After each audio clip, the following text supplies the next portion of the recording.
líquido sólido, ¿no? Y la otra es la filtración.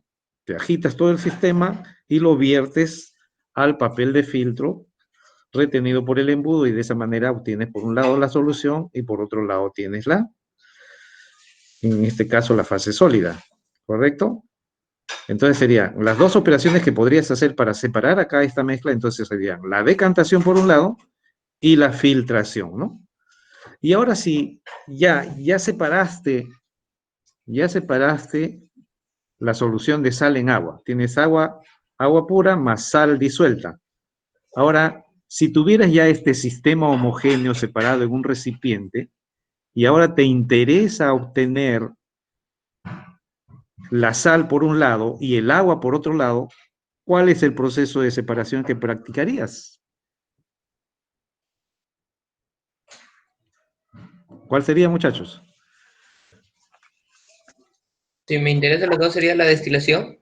Eso, ¿no? Si te interesan los dos. Si no te interesaran los dos, ¿qué le practicarías? Si te interesa solamente el agua de repente. Si te interesa el agua, no practicarías la evaporación, ¿sí o no? Entonces, fíjate lo que he preguntado. Si te interesa el agua, ¿cuál es el método que practicarías?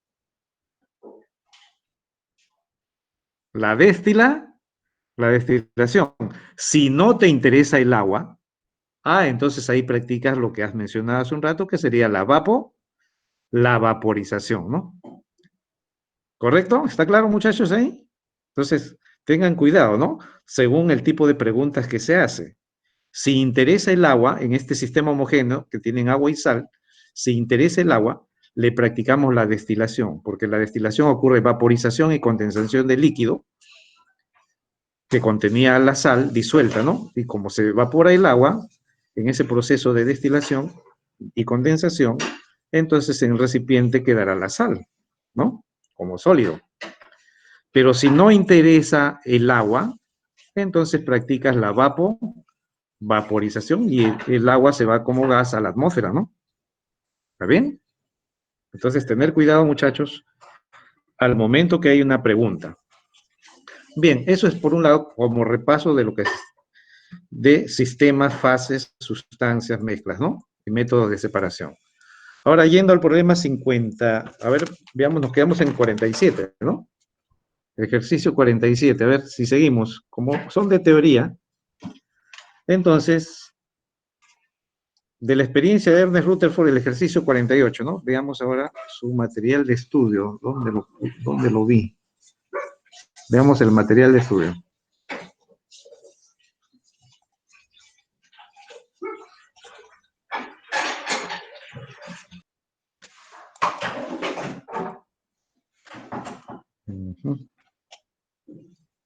¿Se ve la pantalla, jóvenes?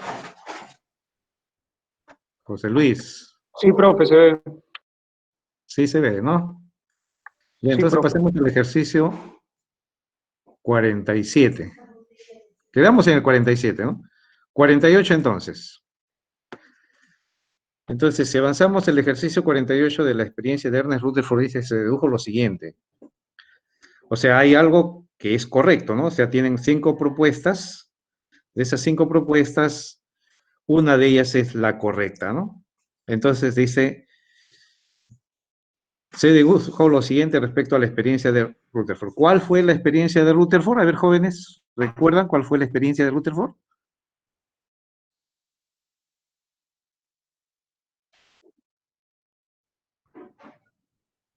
La experiencia, el experimento. El experimento fue con un tipo de partículas. ¿Cómo se llama ese experimento? El experimento de dispersión de rayos alfa, ¿no? ¿Claro?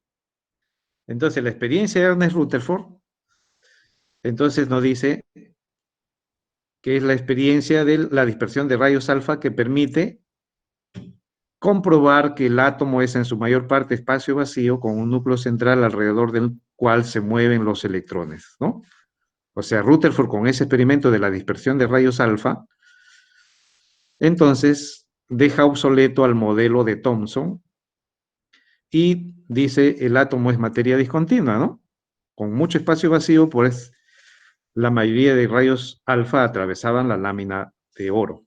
Esa lámina más o menos tenía un aproximado de 2000 átomos de grosor, de ancho, ¿no? Entonces, para nosotros 2000 átomos no los vemos, pero más o menos ese es el grosor que tenía la lámina, ¿no? De oro. Entonces, según eso, entonces, ¿qué le permite decir lo correcto? Dice, ¿será correcto decir que la zona extranuclear tiene gran densidad?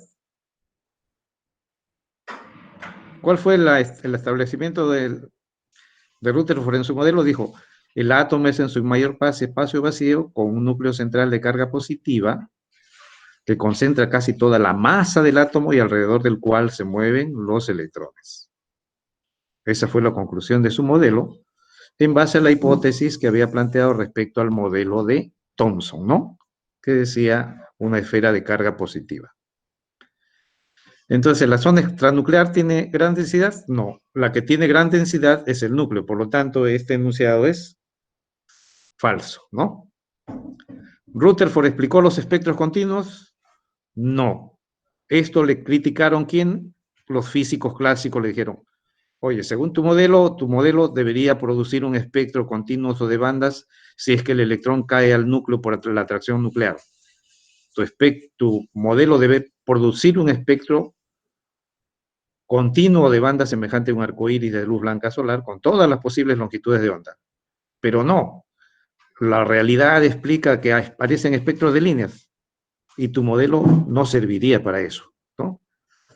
Entonces, ¿Rutherford explicó los espectros? No, porque no fue su objetivo, ¿no? No fue su objetivo científico. Su método científico no lo aplicó ahí. No fue el objetivo. Entonces, esto tampoco corresponde a Rutherford.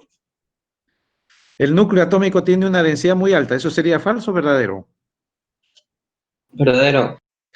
Eso sí está verdadero, ¿no? Porque él dijo, el núcleo tiene concentrada casi toda la masa del átomo, ¿no? Entonces, una zona de altísima densidad.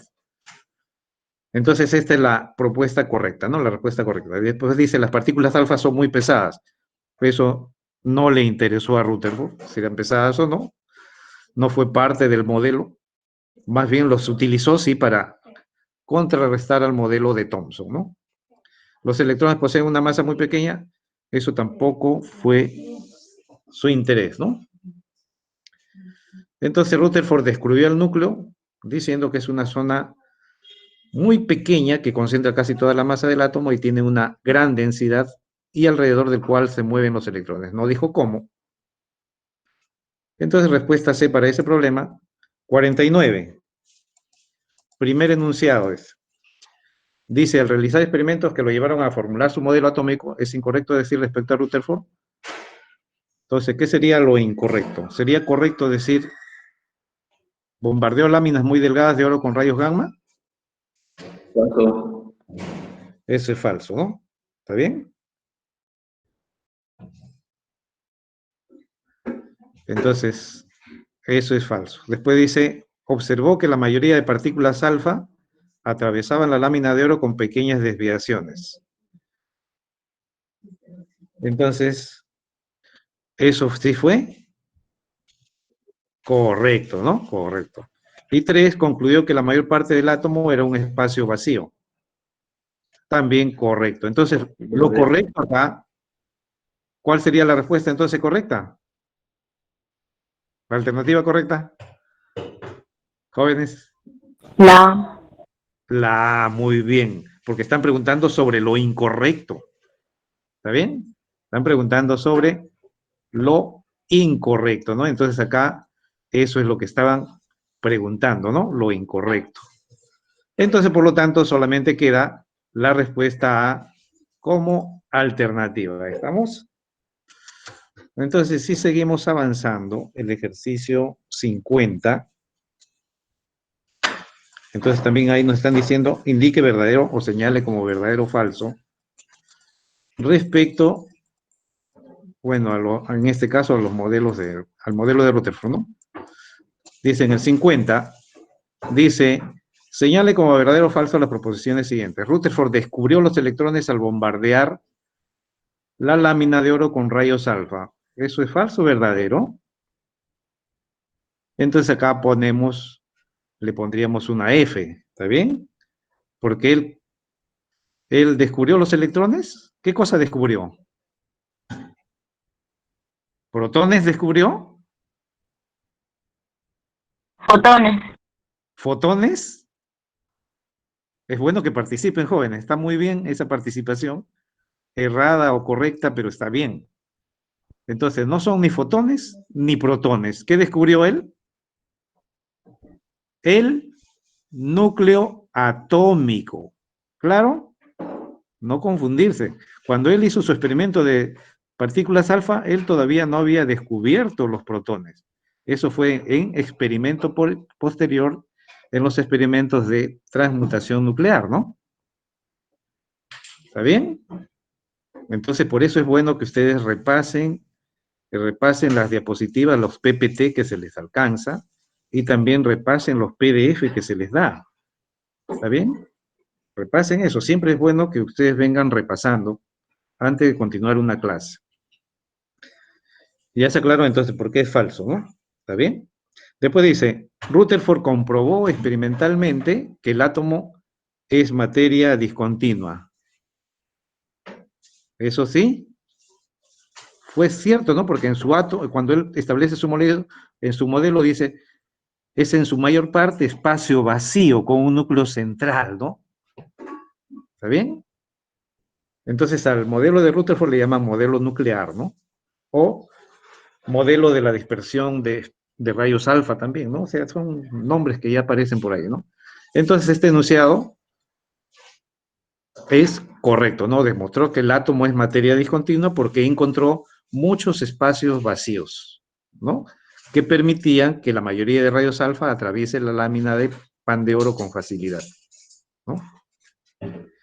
Y tercero, según la física clásica con respecto al modelo de Rutherford, el átomo debería colapsar o desarrollar o desaparecer debido a la caída del electrón al núcleo. Eso sí fue una crítica de los físicos clásicos, ¿no? Por lo tanto, ponemos ahí verdadero y nuestra alternativa sería ¿cuál sería? La respuesta, la B, pues, ¿no? ¿Está bien? Tendríamos ahí la respuesta B para ese problema. La 51, a ver. 51 dice, el modelo atómico de Rutherford fue muy importante para conocer la estructura del átomo. Lo demostró experimentalmente bombardeando una lámina de oro con rayos alfa y observando sus diferentes ángulos de desviación, ¿no? Esos ángulos de desviación, algunos pasaban la pantalla, pero se desviaban por alguna causa, ¿no? Ya sabemos que las partículas alfa eran positivas. Entonces, ¿por qué se desviaban cierto ángulo? Ah, porque también dijo, no, si se desvían es porque hay una parte positiva, según el concepto de la física clásica, lo positivo repele lo positivo, por lo tanto, entonces, como los alfas son positivos, Rutherford dedujo, hay algo positivo que desvía, o bien ese algo positivo que hay en el átomo es lo que lo hace rebotar directamente y no atravesar la lámina, ¿no? Esa fue parte de las conclusiones de las conclusiones de Rutherford, ¿no? Luego dice, lo demostró experimentalmente bombardeando la minilla de oro con rayos alfa y observando sus diferentes ángulos de desviación. ¿Qué alternativa es incorrecta respecto al modelo de Rutherford? ¿Y cuál de estas me dirían ustedes que es lo correcto? Es incorrecto. Están preguntando, entonces acá resaltamos lo incorrecto, ¿no? Entonces, ¿qué sería?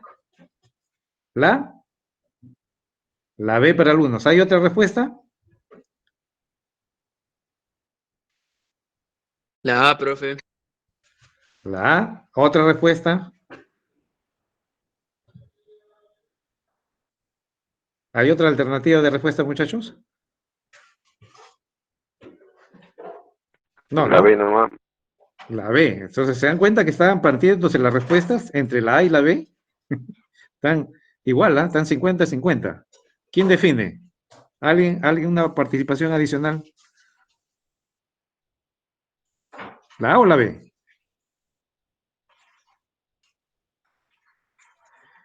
decir, la mayor parte de partículas alfa son desviados con diferentes ángulos. Ah, eso sí fue una interpretación de Rutherford. Acá lo dice, está escrito. ¿Está bien?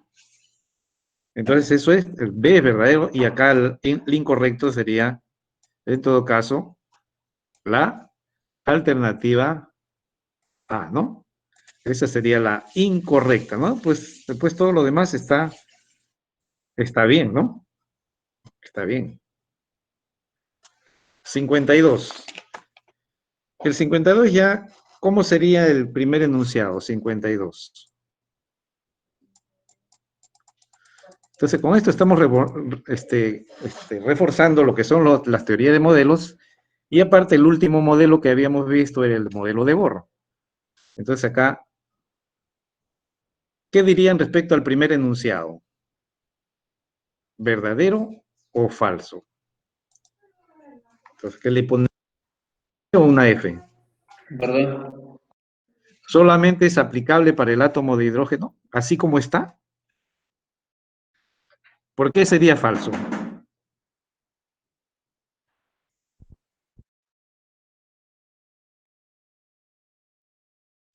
Ah, eso, porque también se aplica a especies isoelectrónicas del hidrógeno que tienen un solo electrón, como por ejemplo puede ser el helio más. Entonces acá hay que poner que esto es falso, porque no menciona a quién, no menciona a las especies. Entonces acá, ¿qué cosa tendríamos que ponerle ahí? También, ¿no? A especies isoelectrónicas, ¿no? Entonces tendríamos que poner así, ¿no? También es aplicable a especies isoelectrónicas. ¿Está bien? Entonces, por eso es falso, ¿no? Porque solamente menciona el hidrógeno. Entonces, por lo tanto, el primer enunciado, falso. El segundo enunciado ya es un problema de tipo numérico. Nos dicen, nos dan un valor, la distancia entre la segunda y cuarta órbita es 636. Ahora, ¿será falso o verdadero este enunciado? Esa es la pregunta. Entonces, para eso pasamos nosotros a resolver el problema, ¿no? Entonces, acá tenemos el problema resuelto ya. Primeramente tenemos ahí que nos dicen que el electrón está saltando, el electrón dice está saltando entre los niveles. Entonces, ¿qué cosa me está diciendo ahí? El electrón dice, la distancia entre la segunda y la cuarta órbita. La segunda y la cuarta órbita.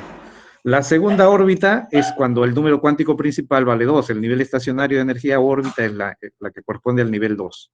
Y acá tendríamos un R sub n, ¿no? ¿Está bien? Un R sub n, ¿está bien? Un R sub 2 propiamente, ¿no? Este 2 estaría acá, ¿no? Este sería nuestro R sub 2. Y acá, y luego en el cuarto nivel de energía tendríamos el radio, en este caso el R sub n, ¿no? ¿Correcto? Entonces ahí tenemos los dos radios, ¿no? ¿Está bien? El R sub 2 y el R sub n. ¿Está bien? Entonces ahora me están diciendo, ahora dice, la distancia, ¿a qué es igual la distancia? La distancia sería entre los niveles, el radio de R sub n menos el radio de R sub 2. Esa sería la distancia, ¿no? De repente el electrón estaba en el nivel 2 y saltó al nivel 4, así de frente, ¿no? De frente saltó. No subió escaleras. De frente saltó, ¿no? De un salto cuántico hasta el nivel 4.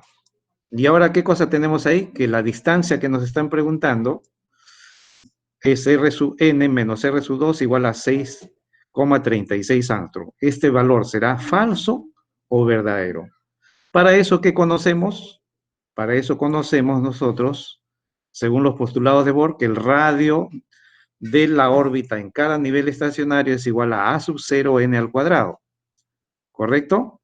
Donde A sub 0 vale 0,53 angstrom. Entonces, si seguimos al reemplazar datos, Entonces, como ya hemos visto que nuestra distancia que es igual, la distancia es el R sub n menos el R sub 2. ¿Está bien? Pero nuestro R sub n vale 4, ¿no? ¿Está bien? Vale 4.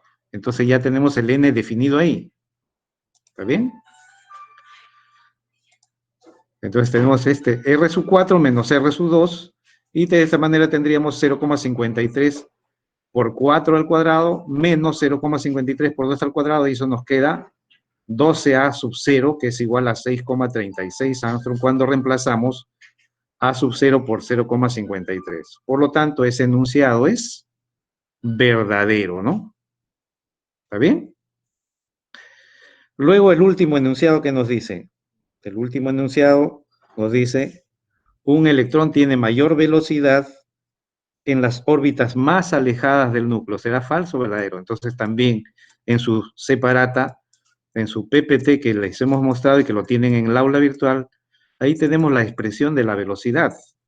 ¿Está bien? Y esa velocidad es 2,188 por 10 a la sexta entre n metros sobre segundo, sería la velocidad del electrón. ¿Y qué comprobamos acá? Que la velocidad es directa o inversamente proporcional a n, el número cuántico principal o nivel. ¿Cómo? Son inversos, ¿no? Son inversos, ¿no? ¿Qué significa eso? Que si n es muy pequeño, la velocidad será muy grande. Si n es muy grande, la velocidad será pequeña. ¿Y qué cosa dice el enunciado? ¿Qué dice el enunciado? Nuestro enunciado nos dice, un electrón tiene mayor velocidad en las órbitas más alejadas. Por lo tanto, ese enunciado es falso, ¿no? Acá lo correcto es, la velocidad del electrón disminuye al estar el electrón en un mayor nivel estacionario de energía u órbita, ¿no? Por lo tanto, tenemos ahí falso, verdadero, falso, y eso nos daría la alternativa, en este caso la clave A, ¿no? ¿Está bien? Continuando entonces con el siguiente problema. ¿Alguna aclaración respecto a este problema, jóvenes? ¿Está claro? Recuerden que ustedes tienen que practicar eso, ¿no? Algunas cositas, lógicamente, tienen que pasar a su memoria permanente como resultado de la práctica, ¿no? Bases que hay que tener en cuenta, cuánto vale el R sub n. La velocidad, no les obligamos a memorizarlo, pero sí tenerlo presente. Pero también hay que tener en cuenta el criterio de la fuerza coulombica, ¿no? Entonces, ¿cuándo será mayor la velocidad del electrón? Por ejemplo, tenemos un átomo de hidrógeno con su electrón en el nivel 2 y otro átomo de hidrógeno con su electrón en el nivel 4. ¿Qué electrón se mueve a mayor velocidad? Entonces ahí viene la interpretación del radio, ¿sí o no? A mayor fuerza también habrá mayor velocidad, ¿no? A mayor fuerza también habrá mayor velocidad. Entonces, si el radio es más pequeño, lógicamente, como la fuerza y el radio son inversamente proporcionales según la fuerza coulombica, entonces también a menor radio, mayor velocidad, a mayor radio, menor velocidad del electrón, ¿no? Entonces también acordarse de su física clásica al interpretar la velocidad en función de los radios, ¿no? ¿Está bien? Profe, Dime. ahí en la 52, ahí mismo en su esto dice que la 1 es verdadero. Y Ajá. en la respuesta ha puesto que es Ah, falso. en la 52. En la 52 ahí dice 1 verdadero y cuando usted pone respuesta está Ah, diciendo sí, sí. Por eso lo hemos, cuando hemos marcado, entonces esto es falso, ¿no? Ya lo hemos disculpe, dicho. Claro. Y acá está la respuesta correcta, ¿no? ¿Ven? Eso es un lapsus de tiza, ¿no? ¿Está bien? Como se dice, lapsus de tiza. No es lapsus de concepto, ¿no? Porque acá le hemos puesto, ¿no? Falso, verdadero, falso. ¿Está bien? Entonces, si seguimos ahora, ejercicio 54. El 53. El 53 no lo vemos todavía porque todavía no hemos hecho la teoría, ¿está bien? Entonces, 54, con el ejercicio modelo de Bohr. Entonces acá también en el 54, ¿qué cosa nos está diciendo? Dice, determina la energía en Joule que se emite o absorbe cuando el electrón del átomo de hidrógeno salta desde la primera hasta la cuarta órbita. Entonces, cuando el electrón del hidrógeno salta del nivel 1 al nivel 4, está saltando de nivel inferior hacia un nivel superior, ahí mencionamos que el proceso se llama absorción de un cuanto de energía, ¿no? Absorción de un paquete o corpúsculo de energía llamado cuanto según Planck. ¿Está bien? ¿Y eso qué cosa va a producir en el espectro de líneas si es que hay varios átomos que saltan entre esos mismos niveles? Eso va a producir una línea monocromática oscura en el espectro de líneas, ¿no? Hay que recordar eso. Absorción equivale a espectro de líneas oscuras. ¿Está bien? Cada salto electrónico entre dos niveles involucrados involucra, en este caso, salto de nivel inferior hacia nivel superior, significa la absorción de un cuanto que va a producir en el espectro una línea oscura. ¿Está bien? Ahora, la energía de ese cuanto va a estar dada por la diferencia de energía de los niveles involucrados. ¿Está bien? Nosotros ya conocemos que la energía del electrón en cada nivel, o la energía no del electrón, sino del átomo de hidrógeno. Recuerden que esa es la sumatoria de las energías cinética y potencial, ¿no? ¿Está bien? Entonces, la energía del electrón en cada nivel estacionario u órbita es menos RH entre n al cuadrado. ¿Estamos? Entonces, al absorber un cuanto, ¿qué cosa nos dice Bohr? Cada línea espectral se produce por saltos electrónicos, donde la diferencia de energía corresponde de los niveles, la diferencia de energía de los niveles involucrados corresponde a la diferencia entre esos niveles, y esa diferencia es igual a la constante de Planck multiplicada por la frecuencia, ¿no? ¿Está bien? O sea, la energía del cuanto corresponde a la diferencia de energía entre los niveles involucrados. Y esa energía se calcula con la ecuación de Planck, que ya sabemos que es h nu o hc sobre lambda. ¿Está bien? Entonces, delta E, ¿qué cosa sería? Delta E sería en este caso como el E sub 4 menos el E sub 2. Entonces, al reemplazar se obtiene, entonces, como RH, como energía es 2,18 por 10 a la menos 18 joules, reemplazamos en E sub 4, 2,18 por 10 a la menos 18 joules, o sea, simplificando nos saldría 1 sobre 1 al cuadrado menos 1 sobre 4 al cuadrado. Y eso nos quedaría este valor de energía, que sería 2,043 por 10 a la menos 18 joules, que nos daría como respuesta la alternativa D, ¿no? Porque fíjense, ahí en el problema le están poniendo, con ese mismo número, le están poniendo también, dice, emite 2,04 por 10 a la menos 18, ¿no? ¿Se dan cuenta? Entonces que el concepto de absorción y emisión debe ser claro. Entonces, si el salto hubiese sido de 4, digamos, de 4 a 2, ahí sería, en ese caso, emisión de un cuanto cuando es de un nivel superior hacia un nivel inferior. ¿Está claro? ¿Está claro, muchachos? Ahora, en este ejercicio mismo, si me dan la energía, entonces también me pueden preguntar qué cosa. Me pueden preguntar la frecuencia o me pueden preguntar la longitud de onda. La frecuencia, recuerden, es c, la velocidad de la luz, entre la longitud de onda. Esa sería la frecuencia. Pero también me pueden preguntar la longitud de onda. Entonces simplemente despejaría, ¿no? Entonces recuerden que a un mismo problema le pueden hacer varios tipos de preguntas.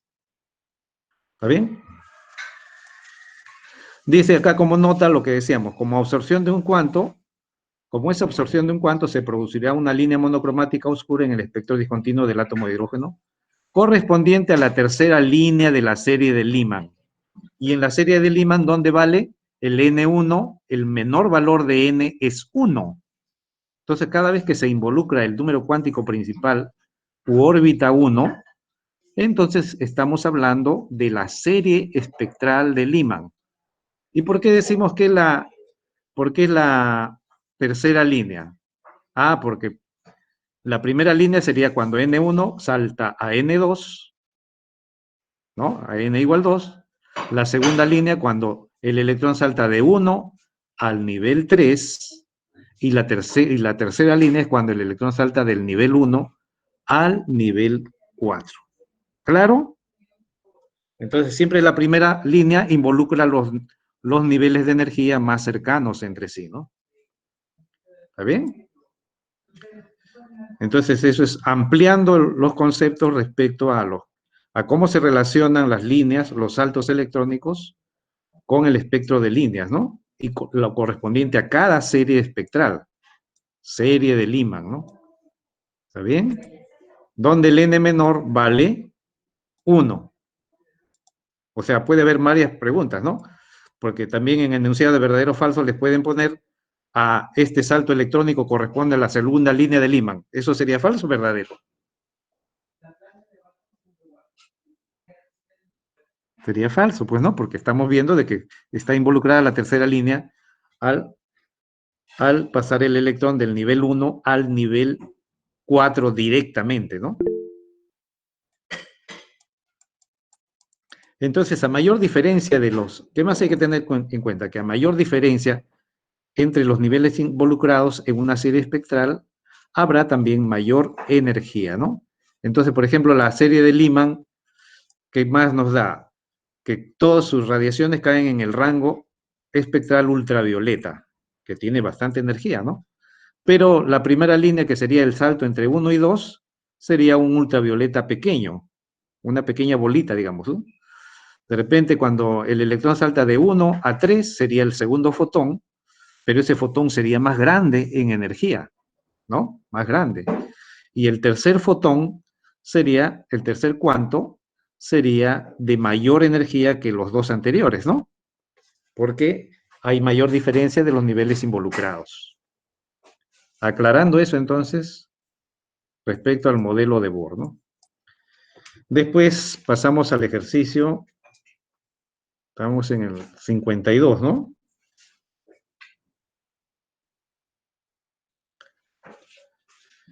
¿En qué ejercicio nos hemos quedado, muchachos? 54, ¿no? 55. El 55, ¿qué cosa les dice?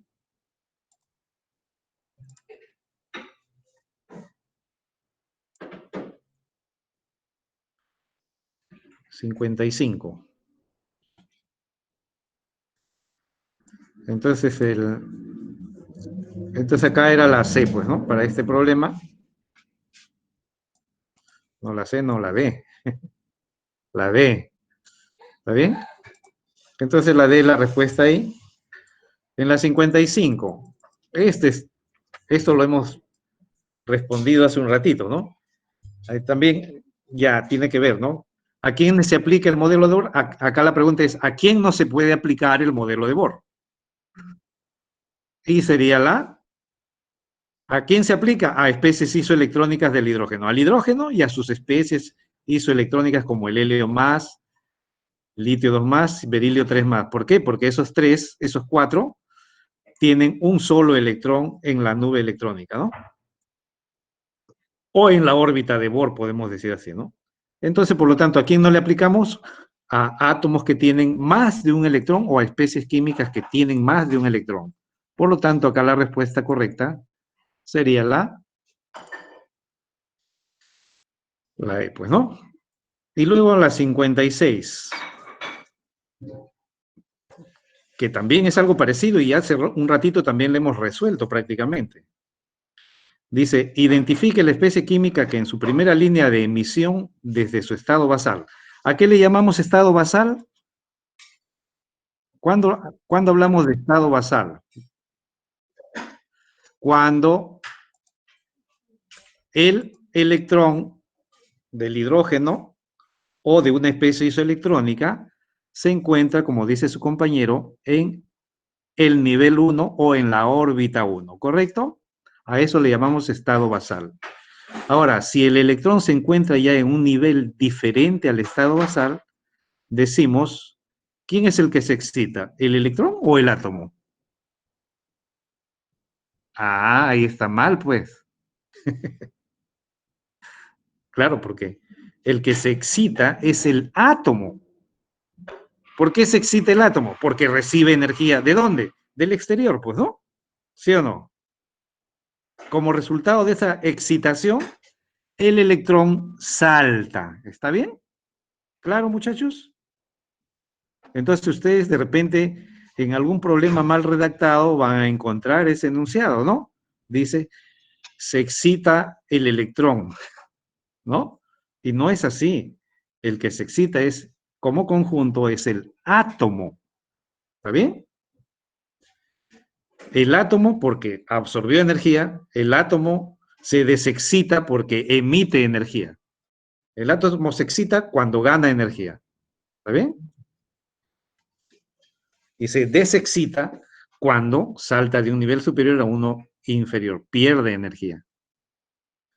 ¿Está bien? Entonces, por eso es bueno que participen, ¿no? Para tener claridad de concepto. Entonces, recalcando, ¿qué cosa es? ¿A qué le llamamos estado basal en el átomo de hidrógeno? Cuando su electrón se encuentra en el nivel 1. Cuando decimos un átomo de hidrógeno está en estado excitado, cuando su electrón está en un nivel de energía u órbita de n mayor o igual que 2, ¿no? Si el electrón está en n mayor o igual que 2, entonces tenemos átomos de hidrógeno excitados. ¿Está bien? ¿Por qué? Porque el electrón saltó a un nivel superior. ¿Está bien? Entonces, una vez excitado, todo elemento trata de conseguir estabilidad. ¿Cómo lo hace? Ah, saltando a niveles inferiores. Ese es el caso de la emisión, ¿no? De la emisión. Entonces, ahora dicen, si fuera así, ¿no? De que el electrón, todas estas son especies isoelectrónicas. Todas tienen un electrón. Si todas tienen un electrón, entonces se encuentran en estado basal. Ahora le dice, si fuera su primera línea, ¿qué significa primera línea? ¿A dónde saltaría el electrón en la primera línea? Para producir la primera línea. Me están diciendo en su primera línea. Si está en su primera línea, entonces, ¿qué significa? ¿Cuánto vale el N1? El N1 vale 1, correspondiente a la serie de Lyman, ¿sí o no? ¿Y el N2 cuánto valdría? Jóvenes, respuestas. Esto es teoría, muchachos. Ah, está distraído. Entonces, cuando el átomo de hidrógeno está en su estado basal, su electrón está en n igual 1. Cuando el átomo de hidrógeno está en estado excitado, está en un nivel mayor o igual que 2, ¿no? ¿Está bien? Para decir está excitado. ¿Está bien? Y luego de esa excitación el átomo emite energía, ¿no? Ahora, ¿cuál es la primera línea? Ya sea de absorción o de emisión. En este caso están hablando de la primera línea de emisión. Cuando hablamos de la primera línea de emisión, entonces, ¿cuáles son los números cuánticos involucrados? ¿Respuestas? N igual 1, ¿y el otro N cuál es? Muchachos, jóvenes, para la primera línea, ¿cuál es el segundo N? 2, pues, ¿por qué dudan? Hemos dicho hace un rato hemos dicho, la primera línea entre cada nivel siempre son los más cercanos entre sí. En la de Lyman, ¿cuánto sería? Entre N1 y N2, o de N2 a N1, ¿no? ¿Está bien? De N igual 2 a N igual 1, ya sea de absorción o de emisión. En la primera serie de Balmer sería cuando el electrón salta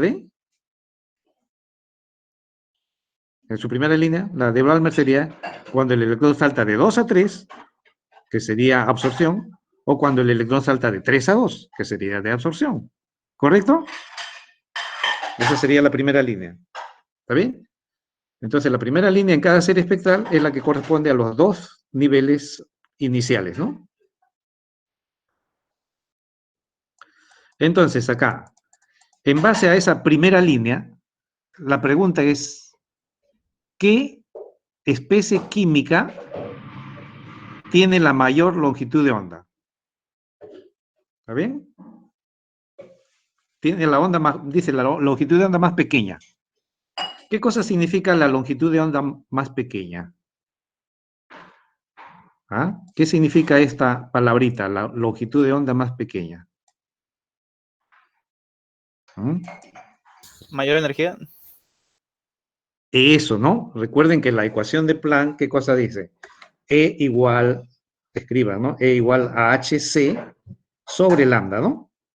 Entonces, ¿qué cosa nos dice eso? Que la energía del fotón o del cuanto absorbido o emitido es inversamente proporcional a la longitud de onda. ¿Está bien? ¿Correcto? Y también conocemos la velocidad. ¿En cuál? Que también es directamente la velocidad, directamente proporcional a la energía también, ¿no? La velocidad. A mayor velocidad, también mayor energía cinética del electrón. ¿Está bien? Entonces, en, si el electrón está en el nivel 1, en todos los casos, ¿dónde, en cuál de las especies químicas se mueve el electrón con mayor velocidad? ¿En el que tiene el radio más pequeño o el que tiene el radio más grande?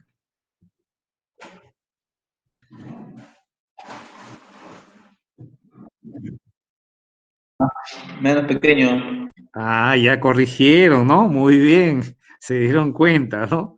Entonces, la longitud de onda más pequeña, entonces se va a producir ¿en quién? ¿No? También, ¿no?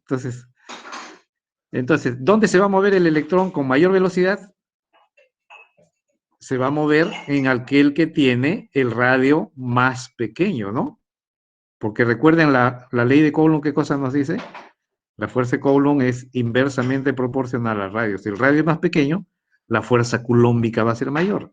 Y si la fuerza coulombica es mayor, entonces también la velocidad va a ser mayor, ¿no? ¿Está bien? Entonces, al haber mayor fuerza coulombica, lógicamente va a haber también más energía, ¿no? Más energía.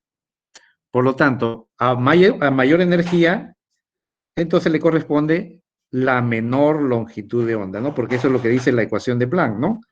La energía del fotón o cuanto es inversamente proporcional a la longitud de onda, ¿no? O también podríamos decir la energía del fotón es directamente proporcional al número de onda, ¿no? Que es la inversa de la longitud de onda. ¿Está bien? Entonces acá, ¿cuál sería la respuesta según ese análisis, muchachos? La E, pues esa es la respuesta, ¿no? Muy bien, muy bien. Luego tenemos ya en la 57, ¿qué cosa sería esto de acá? Falso o verdadero. Respecto al modelo atómico de Bohr, ¿qué cosa sería? ¿Explica la formación de enlaces químicos? Ya habíamos visto cualidades y restricciones. Por lo tanto, ese enunciado sería, en este caso, falso. ¿Está bien? Falso ahí. La siguiente dice, explica el desdoblamiento de las líneas espectrales. ¿Falso o verdadero? ¿Qué dicen? Explica el desdoblamiento de las líneas espectrales. ¿Cómo le llaman a ese desdoblamiento? Efecto Zeeman, ¿no? Efecto Zeeman. ¿Está bien? Entonces, ¿eso es falso o verdadero? ¿Lo explica Bohr? ¿Bohr tuvo tiempo para explicar eso? No, no, Bohr no tuvo tiempo para explicar eso porque no fue lo que publicó, no publicó eso él. Entonces también ponemos falso, ¿está bien? Le ponemos falso por ahí. El siguiente dice, determina simultáneamente la posición y la velocidad del electrón del átomo de hidrógeno. ¿Falso o verdadero? ¿Ah? ¿Falso? ¿Qué dicen los demás?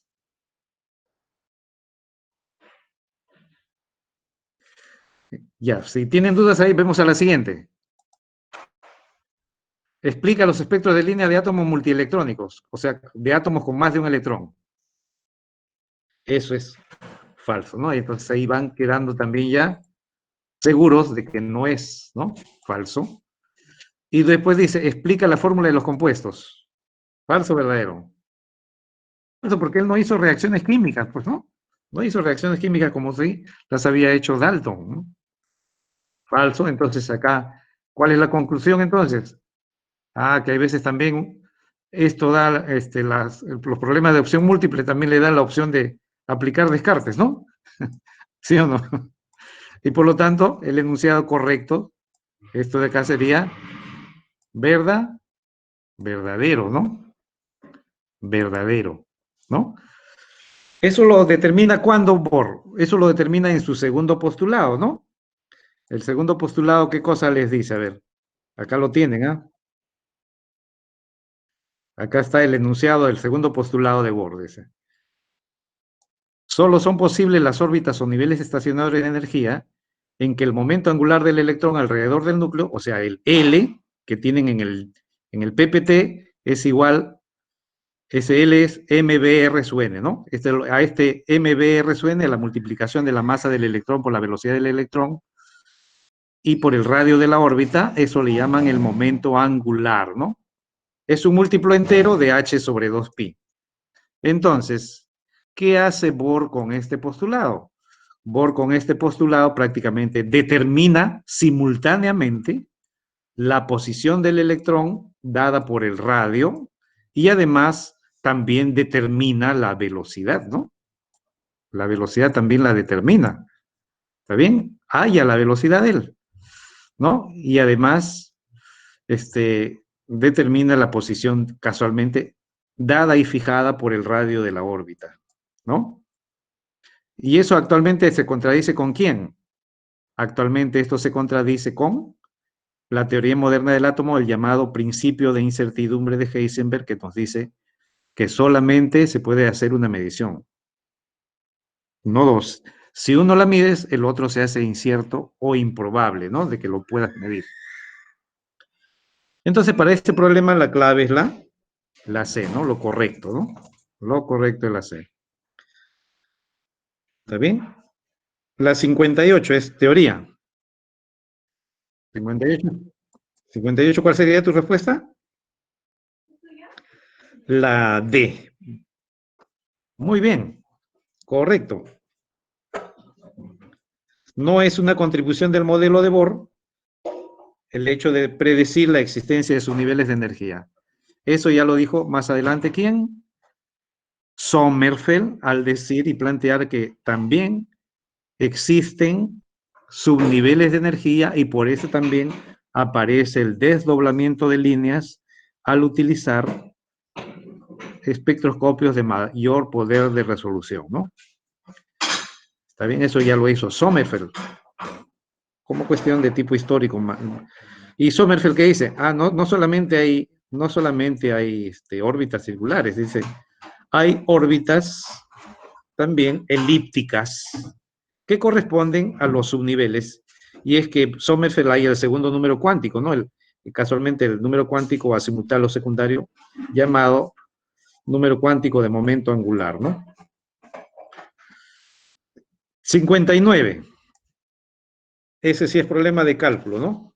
59, problema de cálculo. Dice, ¿qué dice el 59? Vamos, 59.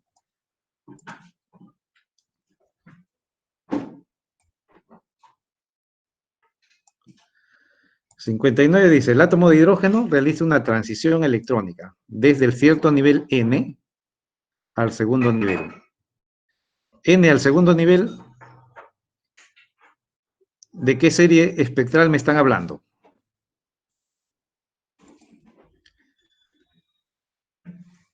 Si me dicen, el electrón salta de un nivel n al segundo nivel.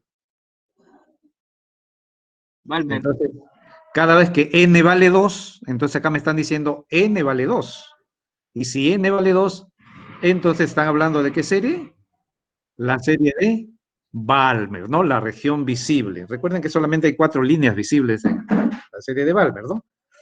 Entonces dice, emite luz de longitud de onda igual a 486,27 nanómetros. Determina el nivel donde se encontraba el electrón, ¿no? Entonces, si está pasando de un nivel n desconocido al nivel 2, ¿qué significa? ¿Que es absorción o es emisión?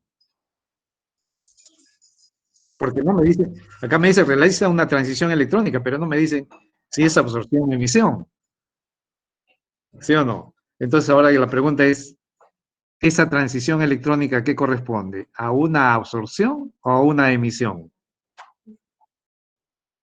A una emisión, porque es un nivel superior al n, ¿no? Al n que vale 2. Entonces, el mínimo valor en la serie de Balmer es n2, n igual 2. Y todos los demás son 3, 4, 5, ¿no? ¿Está bien? Entonces, por lo tanto, estamos hablando de qué línea, qué transición corresponde, a la primera línea de Balmer o a la segunda línea de Balmer.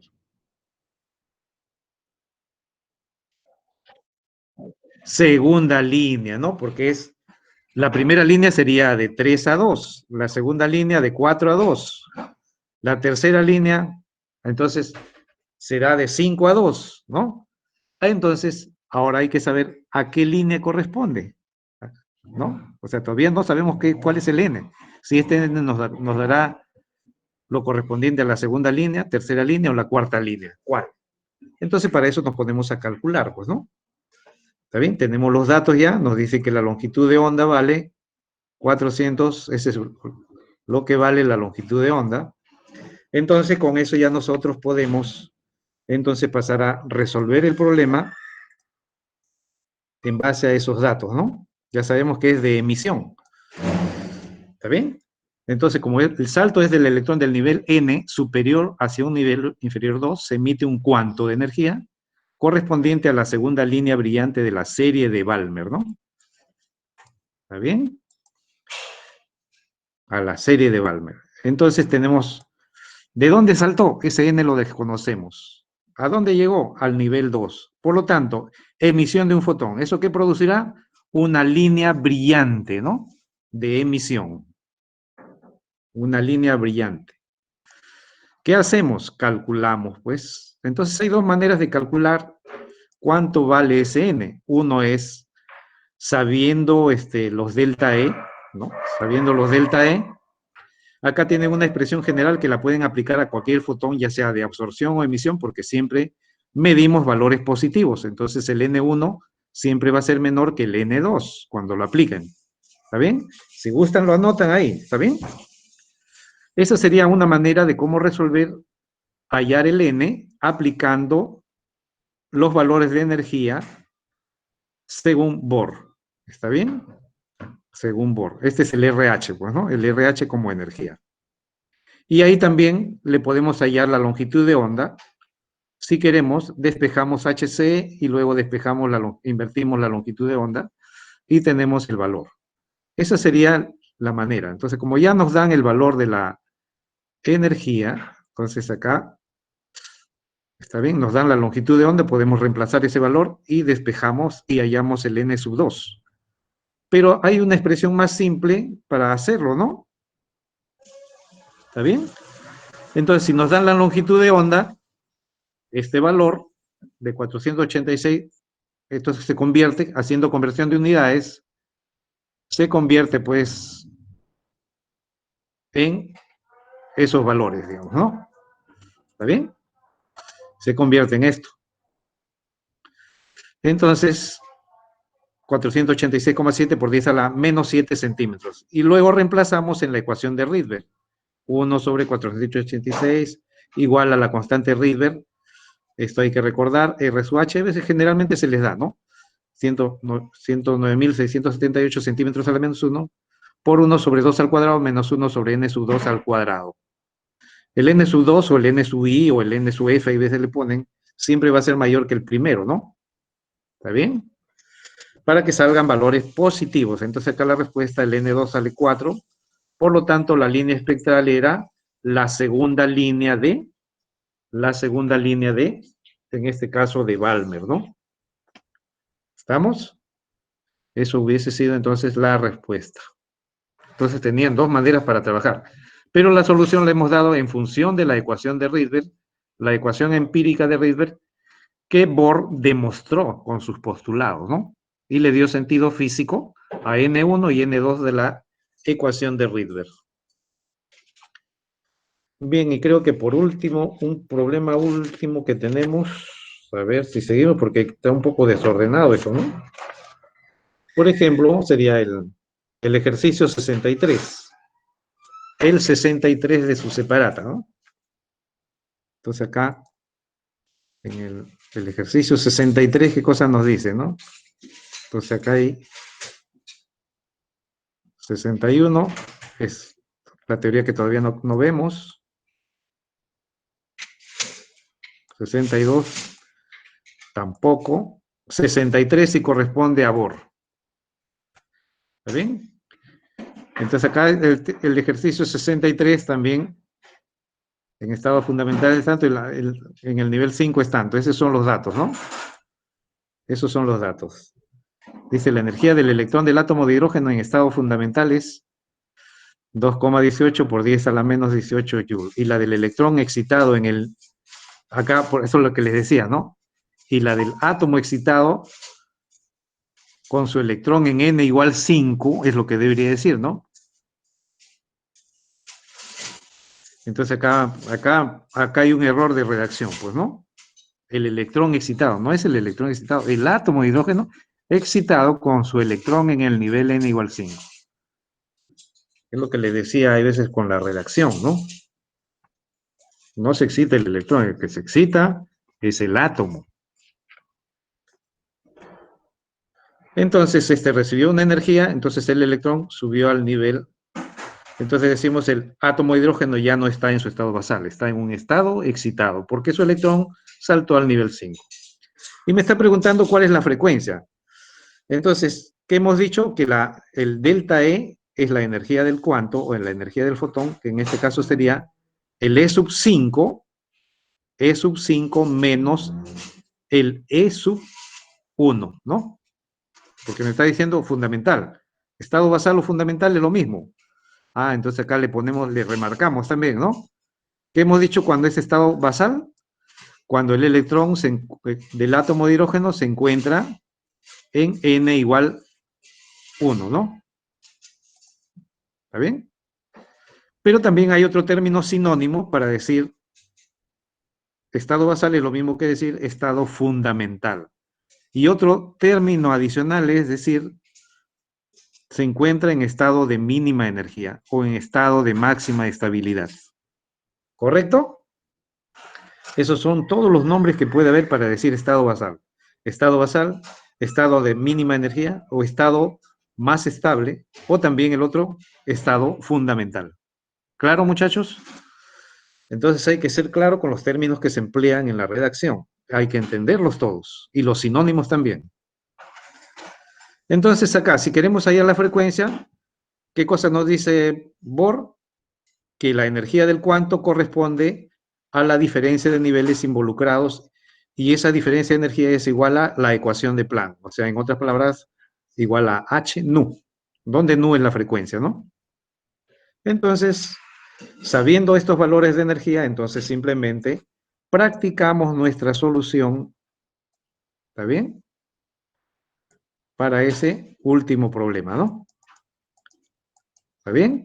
Entonces, de esa manera tendríamos la energía del fotón o energía del cuanto es igual a E sub 5 menos E sub 1 igual a H nu. Entonces tenemos el valor de E sub 5 y acá menos, hay un menos, pero ese E sub n ya sabemos que es menos 2,8 por 10 a la menos 18 joules, ¿no? ¿Está bien? Ahora bien, para el estado, en este caso, el estado basal, ¿no? Este es el estado basal cuando está, este es el E sub 1, ¿no? El menos RH entre 1 al cuadrado, ¿no? ¿Está bien? Entonces acá ya me dijeron los valores ya calculados, ya no tengo por qué hacerle ninguna división a esto, pues, ¿no? Ya me dan los valores de energía. Por lo tanto, despejando la frecuencia será esta diferencia que es 20,98 por 10 a la menos 19 entre la constante, en este caso, entre la constante Planck, ¿no? Despejamos la frecuencia, ¿no? Despejamos la frecuencia y será la energía que nos salió entre la constante de Planck. Esto pasa a dividir acá. Y nos queda 3,16 por 10 a la 15 Hertz, que nos da para ese problema la clave, en este caso, la clave C, pues, ¿no? Redondeando, ¿no? Redondeando. Bien, hemos practicado bastante esta parte. Espero que sus dudas estén despejadas y practiquen en la serie de Balmer cuánto vale el nivel más bajo, 1. Falso, ¿no? En la serie de Lyman vale 1. En la serie de Balmer, el valor más bajo de n vale 2. En la serie de Paschen, el n más bajo vale 3. En la serie de Brackett, el n más bajo vale 4. Porque según esos n's, les van a hablar la primera línea, segunda o tercera línea de cualquiera de esos autores, ¿no? ¿Está bien? Bueno, con eso hemos acabado entonces esta parte hasta el modelo de Bohr que tocaba desarrollar esta semana. Ustedes tienen un PPT ahí para practicar más, ¿ah? Entonces veamos ahora otro tema.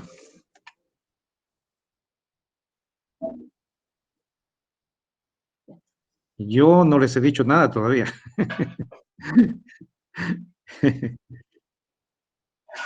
Lo más probable es que sea hasta lo que acabamos esta semana, ¿no? O sea que es hasta por lo menos parte, por lo menos digo yo, ¿ah? Eso ya lo define el coordinador. Pero también a ustedes les han dado ya su material de trabajo, su guía del estudiante. En la guía del estudiante están los temas que se van a evaluar, ¿no? ¿Está bien? No llegaron a dar, profesor. Ya. Entonces, ya tienen que preguntarle al delegado, ¿está bien? Si tienen delegado sería mejor. Entonces ya se contacta con el coordinador, ¿no? José Luis, ¿tú tienes alguna idea? Sí, sí, se estableció que va a llegar la primera práctica hasta todo Bohr. Ah, entonces todo lo que acabamos de hacer. Claro, está dentro de lo que se ha establecido, hasta todo Bohr. Ah, También ya. les he dejado en el chat, así que están informados los alumnos. Ah, ya. Entonces, jóvenes, siempre participen del chat, no se olviden de su chat. ¿Está bien? Recuerden que somos 2 profesores los que prácticamente estamos aportando a los conocimientos de ustedes. ¿Está bien? El que habla y José Luis Cosnilla. ¿Está bien? Bien, entonces continuamos, muchachos, avanzando la teoría. Entonces, con respecto a otro tema, entonces cambiamos de diapositiva. ¿Se ve? ¿Se ve, muchachos? ¿Se ve, jóvenes? Sí, profesor. Bien, entonces acá tenemos ya la introducción a la mecánica cuántica, ¿no? Entonces, ¿quiénes contribuyeron a la mecánica cuántica? El primero fue Planck, ¿no? No hay que olvidarse. En un comienzo a Planck lo menospreciaron, pues, ¿no? En un comienzo a Planck lo menospreciaron. Entonces todos se burlaban de él, no, este está loco, ¿no? Porque los físicos clásicos decían la energía es directamente proporcional a la intensidad o amplitud de onda. Y Bohr demostró mejor dicho, Planck demostró lo contrario al estudiar la radiación de cuerpos negros, los osciladores, y estableció las ecuaciones. A pesar de que hizo todos los cálculos físico-matemáticos, no le creyeron a Planck. Pero tú estás loco. Era una teoría revolucionaria. Y esa teoría revolucionaria luego ha sido reconocida en primer lugar por Einstein, que lo utilizó para explicar el efecto fotoeléctrico, después por Bohr, que se apoyó en Einstein y se apoyó en Planck para explicar el origen de los espectros de líneas, ¿no? Entonces, las evidencias del carácter corpuscular de la luz, ¿cuáles son? ¿Cuáles son las evidencias experimentales que explican el comportamiento corpuscular de la luz son ¿cuáles? Uno, el efecto fotoeléctrico. Dos, van anotando, ¿no? Porque estas cosas no aparecen en las diapositivas. ¿Está bien? Esto se dicta, se anota. Dos, ¿cuál es? La segunda, la explicación del espectro de líneas del átomo de hidrógeno explicado por Bohr. Esa es la segunda evidencia experimental del comportamiento corpuscular o discontinuo de la energía luminosa. ¿Correcto? Y otras evidencias modernas que tengamos, una puede ser la edición de una fotografía, ¿no? La edición de una fotografía. ¿Por qué la luz tiene que ser revelada con luz? Entonces, ¿qué cosa es una fotografía? Una fotografía es una placa fotográfica donde tiene óxido de plata, y ese óxido de plata, al recibir entonces la imagen, esa imagen solamente se va a revelar en esa placa fotográfica con óxido de plata, solamente se va a revelar en la medida en que la luz llegue a impresionar esa placa. ¿Está bien? Entonces, cuando el fotógrafo se pone a hacer todo el diseño de la foto, entonces, ¿por qué se toma varios tiempos, no? Se toma bastante tiempo ahí con sus soluciones para que la luz le llegue y finalmente la imagen se haga nítida. Entonces, con poca cantidad de fotones que llegan a la placa, la imagen no es clara. A varias cantidades de millones de fotones que recién llegan a la placa, recién la foto se hace nítida, ¿no? Se hace nítida todo el contorno del rostro de una persona, ¿no? Pero solamente cuando hay mayor cantidad de fotones. Ahora, otras evidencias más modernas serían, por ejemplo, una persona tiene cataratas. ¿Y con qué cree que la operan ahora? Antes, las cataratas, esa nubecita blanca que aparece en el ojo y que causa malestares. Entonces, eso se operaba a tajo abierto, como quien dice, le metían el cuchillo o también llamado el bisturí. Entonces cortaban el ojo, ¿no? Y rasgaban y sacaban la catarata. Ahora eso ya no se hace con bisturí, ahora eso se hace con rayos láser. ¿Y por qué con rayos láser? Porque los rayos láser tienen comportamiento corpuscular. Entonces, al igual que nosotros, ¿por qué nos recomiendan que usemos este bloqueador solar? Entonces, usamos bloqueador solar para impedir que la radiación ultravioleta, que tiene fotones de alta energía, nos oxiden. ¿Y por qué nos oxidan? Nos quitan electrones. Eso significa oxidación. O sea, nos quitan electrones y nos hacen envejecer más rápido. Entonces, la cirugía láser es una cirugía con fotones que quitan sin causar herida sanguinolenta en el ojo, ¿no? Es otra evidencia. Otras ya son cómo también se combaten los cálculos renales, ¿no? Los cálculos renales también se combaten usando ultrasonido, ¿no? Entonces, la radiación electromagnética está presente en las aplicaciones modernas, ¿no? Y también ese concepto cuántico también ha sido inspiración para películas, ¿sí o no? Esa inspiración en películas, por ejemplo, tienen ahí ¿cómo se llama la película esta del Star Wars, ¿no? ¿Sí o no? Star Wars, ¿está bien? ¿Sí o no? Eso por un lado, ¿no? Y también otras películas o unas series, un tanto, que muchos la hemos visto de repente porque estamos acompañando a alguien, ¿no? Como el Dragon Ball Z, por ejemplo, ¿no? ¿Se acuerdan de Goku? Y Goku hace ¿qué cosa? Su Kamehameha. ¿Y qué cosa es su Kamehameha? Fotones. ¿Sí o no? ¿Se dan cuenta, muchachos? Entonces, el carácter corpuscular, el carácter cuántico, está presente en toda nuestra vida cotidiana, ¿no? Entonces, Planck, el primer revolucionario, y luego ya apareció de Broglie, luego Heisenberg, finalmente Schrödinger, apareció Dirac por ahí, ¿no? Entonces, el primero que apareció, sin duda, entonces, ¿qué cosa fue lo que hizo, en este caso, cuando teníamos así, por ejemplo, qué cosa hizo de Broglie? De Broglie apareció y dijo, por analogía con la luz, Si la luz tiene carácter de partícula o corpúsculo, entonces la materia también tiene carácter de onda, por analogía. Si la luz, que es onda electromagnética o radiación, tiene carácter corpuscular o carácter de partícula, entonces la materia, como el electrón, también tiene carácter ondulatorio. Simplemente una analogía.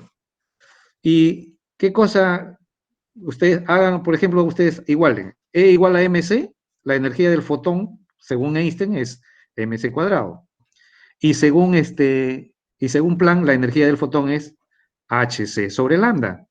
Entonces, para el fotón tenemos mc cuadrado igual a hc sobre lambda. Y si ustedes despejan, ¿está bien? Y si ustedes despejan lambda, ¿qué cosa va a ser igual? Lambda va a ser igual a h sobre mc. Pero eso es ¿qué cosa es hacer? Eso es hacer, pues, de repente, entonces acá tendríamos así, ¿no? E igual a, recuerden que E igual a mc cuadrado,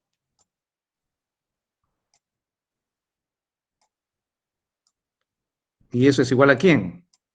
Eso es igual a según Planck, es igual a h, ¿está bien? C sobre lambda. Y de ahí sale entonces, ¿qué cosa va a salirles? Lambda igual a h sobre, ¿qué tendríamos? Sobre mc. Esa es la ecuación. ¿A esto qué cosa le llamamos? A esto le llamamos la ecuación del carácter dual de la luz, ¿no? ¿Está bien?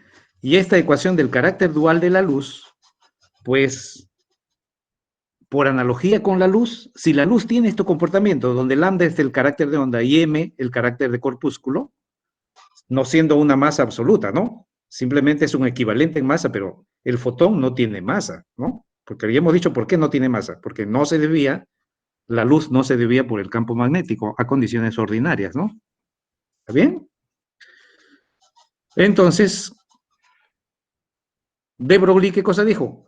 De Broglie dice, entonces si esto pasa para la luz, esto es para la luz, ¿no? ¿Para la luz de qué tipo? La luz monocromática. Entonces dijo, para la materia. Para la materia, entonces, y debe haber algo parecido, ¿no? Para la materia, entonces, si la luz tiene ese comportamiento dual, entonces la materia también tiene. Entonces dijo, lambda de la materia igual ¿igual a quién? Igual a, en este caso, a H sobre M, en este caso, ¿le puso C o le puso B? ¿Qué le puso ahí? Le puso B. ¿Dónde B qué cosa viene a ser? La velocidad de la partícula material menor que la velocidad de la luz, ¿no? Y ya saben que la velocidad de la luz es igual a ¿qué? A 3 por 10 a la 8 metros por segundo, ¿no? ¿Está bien? Metros por segundo. Entonces, ¿se dan cuenta? Entonces, ¿son iguales las expresiones, sí o no? Las expresiones son iguales. Pero ¿qué cosa nos damos cuenta? Que nos damos cuenta de que toda partícula material tiene una velocidad menor, ¿no? Entonces, y esto fue lo que hicieron, pues, esta fue la primera, ese es uno de los casos donde primero fue la teoría y después fue el experimento. En todos los casos que hemos visto anteriormente, hasta el modelo de Bohr, todo era experimental, ¿sí o no? ¿Está bien? Y después de lo experimental, recién vinieron las explicaciones teóricas, ¿no? ¿Está bien? En cambio acá, primero fue la teoría, simplemente por analogía con la luz, dijo, si la luz tiene comportamiento ondulatorio, comportamiento corpuscular semejante a la materia, entonces la materia también debe tener, si la materia tiene carácter de corpúsculo, entonces por lo tanto la materia debe tener también carácter ondulatorio, con una longitud de onda asociada a esa partícula material, ¿no? Entonces, por eso se habla de las llamadas ondas de materia. Esta longitud de onda, lógicamente, para la materia es muy pequeña, para los cuerpos macroscópicos es muy pequeña, pero tiene significado cuando ya se pasa a tamaños atómicos y moleculares, ¿no? Ahí recién tiene sentido, entonces, el principio de de Broglie del carácter, en este caso, dual, partícula-onda de la materia, ¿no? ¿Está bien? Entonces ahí tienen la ecuación. El producto PV es lo que llaman el producto PV en este caso. ¿Está bien? El producto PV, este producto PV es llamado también cantidad de movimiento, ¿no? MV es lo que llamamos la cantidad de movimiento, el movimiento lineal, ¿no? Entonces, de Broglie, ¿qué cosa dice? Asociada a la materia está una longitud de onda, donde lambda indica el carácter de onda y B y M indica el carácter corpuscular, que en el caso del electrón sí es una masa absoluta, ¿no? En cambio, en el fotón es una masa relativista. ¿Está bien? Masa relativista, ¿por qué? Porque no es atraída por el campo magnético, pues no es desviada por el campo magnético. Entonces acá, donde H ya lo conocen, H es la llamada constante de Planck, que hay que recordarla, ¿no? Hay veces en los problemas, como ustedes se han dado cuenta, hemos estado utilizando de la constante de Planck este valor, ¿no? 6,62 por 10 a la menos 34, pero de repente no encontrarán, de repente encuentran algunos valores donde este valor a veces lo redondean a 6,63. ¿Está bien? En el CEPRE generalmente empleamos 6,62 por 10 a la menos 34 Joule por segundo. ¿Está bien?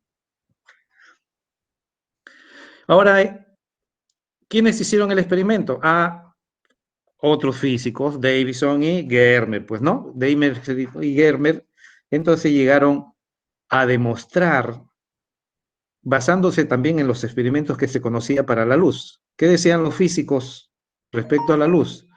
Donde hay ondas, se manifiesta siempre el fenómeno de difracción. Y donde hay difracción, entonces es porque hay ondas, ¿no? Esa decía la evidencia experimental para el conocimiento de todo lo que era luz, visible o invisible, ¿no? ¿Está bien? Entonces, por ahí, entonces dijeron, si esto es cierto, entonces, ya, si si, si la materia tiene carácter ondulatorio, entonces también debe mostrar un patrón de difracción semejante a que si utilizáramos de repente rayos X, ¿no? En la determinación del análisis de cristales. Por ejemplo, para análisis de cristales, saber cómo están constituidos los cristales, entonces se utiliza los rayos X. Y los rayos X, entonces un haz de rayos X se hace pasar sobre los cristales y aparece un patrón de difracción. En un patrón de difracción hay interferencia constructiva e interferencia destructiva, ¿no? Y aplicando las leyes de Bragg, entonces se llega a demostrar eso, ¿no? Entonces, ¿qué cosa hicieron Davison y Germer? Davison y Germer entonces hicieron pasar haz de electrones sobre cristales. ¿Y qué cosa encontraron? Encontraron patrones de difracción semejantes a los que hubieran utilizado si empleaban rayos X. Entonces acá, por ejemplo, ahí tienen ustedes un video que es bueno que lo vean, sobre los patrones de difracción, ¿no? Donde hay interferencia constructiva que hacen aparecer las líneas brillantes y también hay interferencia destructiva que es característico del comportamiento ondulatorio, donde no hay prácticamente zonas oscuras, ¿no? Cuando se anulan las fases de la onda, ¿no? La amplitud con la menos amplitud se anulan y aparecen las zonas oscuras.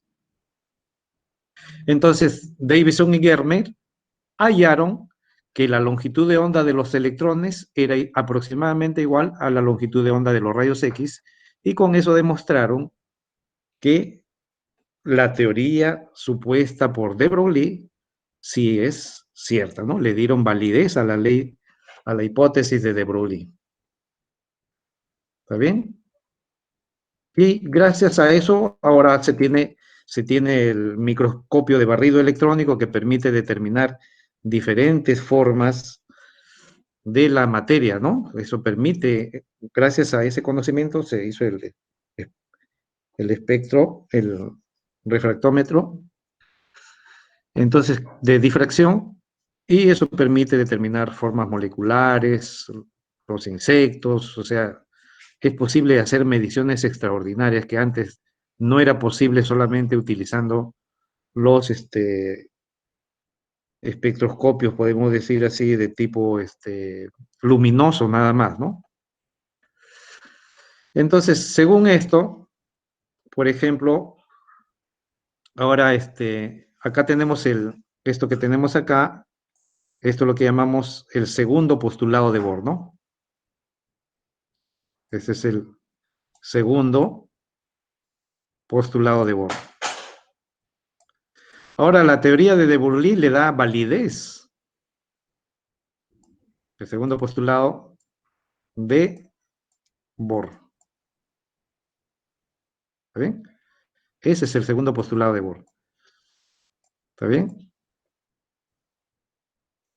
El momento angular del electrón, L o MBR, es un múltiplo entero de H sobre 2pi, ¿no? Entonces, por acá tenemos que si Profesor nosotros Daniel, reemplazamos, dime. ya estamos con el tiempo. Ah, ya, entonces creo que ahí nomás nos quedamos, ¿no?